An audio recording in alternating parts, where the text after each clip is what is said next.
Hello, my name's Debbie Handley. I'm the Farming Connect Horticulture Technical Officer here in North Wales.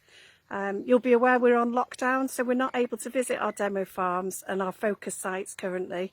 But there's plenty of information online about them, so do go to the Farming Connect website if you want more information. I'm speaking to you from our kitchen garden. We grow soft fruit, top fruit, vegetables, cut flowers and salad crops as well, both undercover and outdoors. And currently we're in the Hungry Gap. Here we are today, it's the 19th of April. We're in a relatively small market garden. We're in the middle of the Hungry Gap now. All our crops are being sown ready for the summer and our winter crops have run to an end. The Hungry Gap's quite simple, it's that period where we can't grow anything really that is saleable at the moment. We've got nothing left in storage. The winter crops, most of which are really brassica coming to an end, are now starting to bolt. An unpredictable period that will vary depending on where you're growing, depending on whether you're further north or further south. It'll also depend on whether we have the beast from the east or we have this incredibly dry April that we're experiencing this year, following on from a very, very wet winter. There are different ways of approaching this. We can either decide that actually we concentrate our efforts on putting in our crops ready for the summer and we just ignore this market, or we can go for the market a little bit and try and do some crops that are obviously going to provide a premium price. Now there's the standard ones that everybody will talk about, rhubarb, particularly large amounts of rhubarb.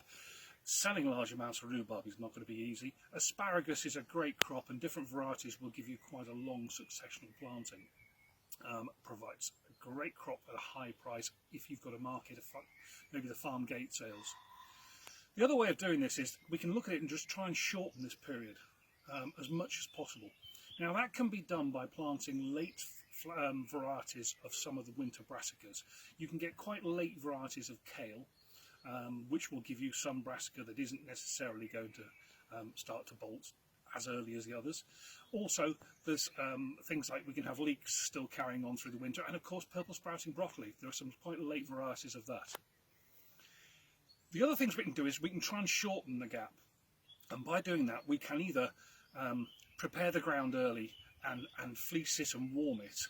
We can also use obviously all the protected systems, so that could be polythene, it could be polytunnel polythene, or it could be cloche type polythene.